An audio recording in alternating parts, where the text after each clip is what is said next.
Board के सदस्य इज्जत वाली जनाब मौलाना सैयद मोहम्मद शाहिद हफीज़ साहब, हमारे लोकप्रिय सांसद इज्जत वाली जनाब फजलुर रहमान साहब, हमारे लोकप्रिय विधायक सहारनपुर देहात से आले जनाब आशू मलिक साहब, यहाँ मंच पर मौजूद मौलाना जहूर साहब, अन्य सभी मौलाना इकराम और मेरे बड़े भाई और इस महफिल में मौजूद मेरे सभी तालिब मौलाना इकराम और दोस्तों, ये तबसरा जो शहीदान वतन के बारे में हिंदुस्तान की आज़ादी के 75 साल बाद मैं समझता हूँ कि एक रोशनी डालने की कोशिश करने का काम मौलाना अल हसनी साहब ने जो किया है, निश्चित रूप से तारीख इस बात की गवाह। और खास खसूसी तौर पर अगर हम सहारनपुर के इतिहास को देखने की कोशिश करें तो सहारनपुर के सिर पर वो तमाम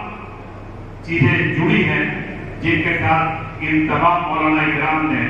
जुड़कर इस जंग आजादी की लड़ाई को लड़ने का काम किया। हम 9 तारीख से लगातार, क्योंकि 9 अगस्त हिंदुस्तान की तारीख की वो अहम तारीख है जब 9 अगस्त 1942 को गांधी जी ने 8 अगस्त की बंबई के ग्वालियर टैंक के मैदान में इस बात की कार्य समिति में ऐलान किया था जब सेकेंड वर्ल्ड वॉर चल रही थी, और उस दौरान उन्होंने ये बात का ऐलान किया कि उस जगह जब द्वितीय विश्व महायुद्ध था उसमें इस शर्त पर हिंदुस्तान शहीद हुआ था कि जंग के बाद हिंदुस्तान को वो आजाद करने का काम करेंगे, परंतु उनकी नीयत ठीक नहीं लगी। और जब जापान और जर्मनी का ये रुख देखने को मिला कि वो हिंदुस्तान की तरफ आ सकते हैं, गांधी जी ने वो बेहतर समय समझा और विरोध के बावजूद इस बात का ऐलान 8 अगस्त को शाम को ग्वालियर टैंक में, जिसे हम अगस्त क्रांति मैदान कहते हैं, वहां ये ऐलान कर दिया कि अंग्रेजों को भारत छोड़ो। और उस बात के लिए कहा कि मैं ये मंत्र दे रहा हूं आप लोगों को कि करो या मरो की हद तक आपको अपने जहन में इस बात को रखकर गोरे अंग्रेजों के खिलाफ इस जंग को आगे करने का काम करना है। ये बात थी 1942 की। पर 1857 से जब बहादुर शाह जफर साहब को, जो हमारे आखिरी बादशाह थे, उसे रंगून की जेल में भेजकर उनके बेटों की शहादत के बाद जिस तरह की सजा देकर उस सशस्त्र आंदोलन को दबाने की कोशिश करने का काम अंग्रेजों ने किया था, तो ये फिर दोबारा सेना सहारनपुर के सिर बता था जब 1915 में शेखुल हिंद महमूदुल हसन साहब रहमतुल्लाह साहब ने रेशमी रुमाल की तहरीक चलाकर एक दोबारा से अंग्रेजों को चुनौती देने का काम उस तहरीक के साथ किया था। और लगातार उसके बाद से 1866 को चाहे मौलाना कासिम नौनौतवी के द्वारा ये दारुल उलूम की स्थापना हो, या जैसा हजरत ने भी बताया मौलाना मजहर नौनौतवी के द्वारा मजहर उलूम की स्थापना हो, या मौलाना शहादत अली साहब के साथ ये तमाम कवायद खड़ी हो। 9 अगस्त को मेरे कायम और प्रेरणा कर को यहाँ से गिरफ्तार किया गया। मैं उनकी जवाबी इस बात को कह सकता हूँ कि सहारनपुर से लेकर थाना भवन, शामली और दिल्ली का कोई दर्द ऐसा नहीं बचा था जहां मौलाना इकराम को फांसी पर लटका कर खुलेआम की बात के लिए दहशत पैदा करने के लिए छोड़ने का काम न किया हो। और ये तारीख हमारी नहीं कि जब शहीद आजम भगत सिंह को 1931 में अंग्रेज फांसी की सजा सुनाना चाहते थे, तब अदालत के जस्टिस सहारनपुर के मौलाना जस्टिस आला हैदर साहब ने इस बात के लिए मना कर दिया कि मेरी कलम इस बात की इजाजत नहीं देती कि मैं किसी भी रूप में जस्टिस शहीद भगत सिंह को फांसी की सजा सुनाने का काम करूं, और उस बात के लिए उन्हें नौकरी से निकालने का काम कर दिया। चुनाचे बात इस बात की है कि हमारे उन तमाम बुजुर्गों ने मिलकर मुश्तरका लड़ाई को लड़ने का काम किया। 1921 से लगातार गांधी जी के दाएं और बाएं शौकत अली और मोहम्मद अली एक दूसरे के शाना बशाना होकर पूरे आंदोलन को पूरे हिंदुस्तान की तहरीक में चलाने का काम कर रहे थे। और उसी दौर को 1931 में उन्होंने इस बात के लिए अहद कर लिया मोहम्मद अली साहब ने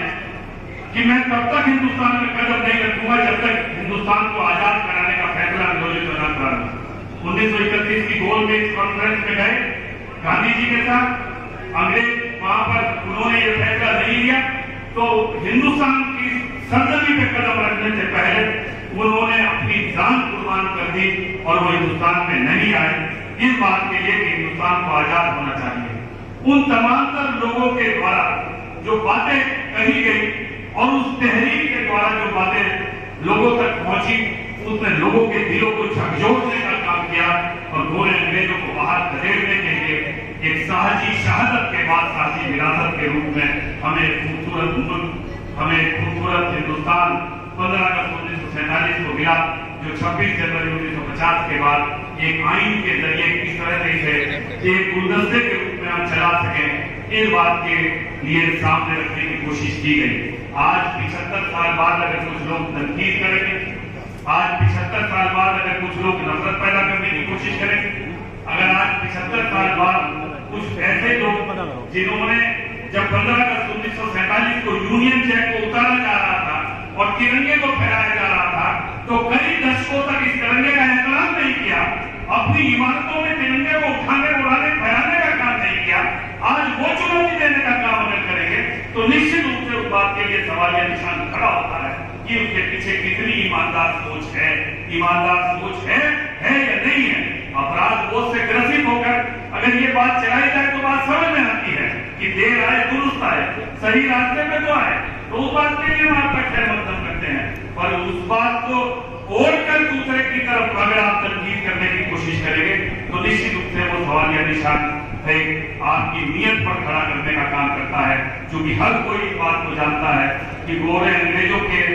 पक्ष में कौन उस समय रहा था। 1942 का आंदोलन चल रहा था, 1940 में मुस्लिम लीग में मोहम्मद अली जिन्ना साहब ने लाहौर में प्रस्ताव पास कर दिया पाकिस्तान का, और माल्टा की जेल में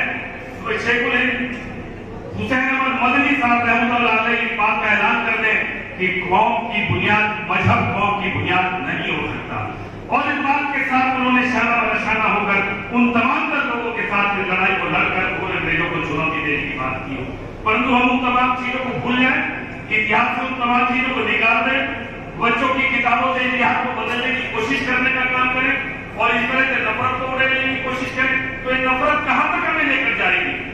तारीख इस बात की गवाह है कि नफरत दिलों को तोड़ने का काम करती है, और जब दिल टूटते हैं तो दीवारें खड़ी हो जाती हैं। एक कानून, एक आइन, एक धर्म, मशरकी पाकिस्तान और मगरबी पाकिस्तान बांग्लादेश बन गया जब दिल टूटे, दीवारें खड़ी हो गई और एक मुल्क के बीच में दो मुल्क हमारे सामने आ गए। पूर्वी जर्मनी पश्चिमी जर्मनी अलग अलग हो गए, बर्लिन में दीवार खड़ी हो गई, उत्तरी यमन दक्षिणी यमन एक हो गए। जब दिल जुड़े दीवारें टूट गई, बर्लिन की दीवार टूटी, पूर्वी जर्मनी और पश्चिमी जर्मनी एक हो गया, दक्षिणी यमन और उत्तरी यमन एक हो गया। तो बात तो इस बात की थी, जब इंसानियत की बात करोगे, जब रूहानियत की बात करोगे, जब आध्यात्मिकता की बात करोगे, जब मानवता की बात करोगे, जब प्रेम की बात करोगे, तो बात तो ऐसी होनी चाहिए जिसमें दीवारें टूटने का काम हो। तुम दीवारें खड़ी करने की बात करते हो तो मुल्क को कैसे मजबूत करने का काम करोगे, ये सवाल निश्चित रूप से हमारे आपके सामने आता है। आज इस तहरीक में अपने उन तमाम शहीदों को सलाम करते हुए, उनके प्रति सिराज हकीकत देते हुए, हम आप सब लोग इस बात की शपथ लें कि हम एक ऐसे गुलदस्ता पर हिंदुस्तान को सजाने का काम करेंगे जिसमें हर धर्म के लोगों को उसके आइन में सम्मान देने का काम किया, जिसमें अपने अपने फेथ के हिसाब से और अपने अपने धर्म के हिसाब से हर एक को अपनी जीवन शैली को जीने का, अपनी रूहानी किताबों को महफूज रखने का, अपने आने वाले बच्चों को उसके बारे में जानकारी देने का, और उस तहजीब के हिसाब से एक रूप में इस मुल्क की सरहदों के अंदर रहते हुए एक बेहतर माशरे को बनाने का, एक बेहतर माशरा बन सके जो उन तमाम रूहानी चीजों को लेकर इंसान को इंसान समझ सके,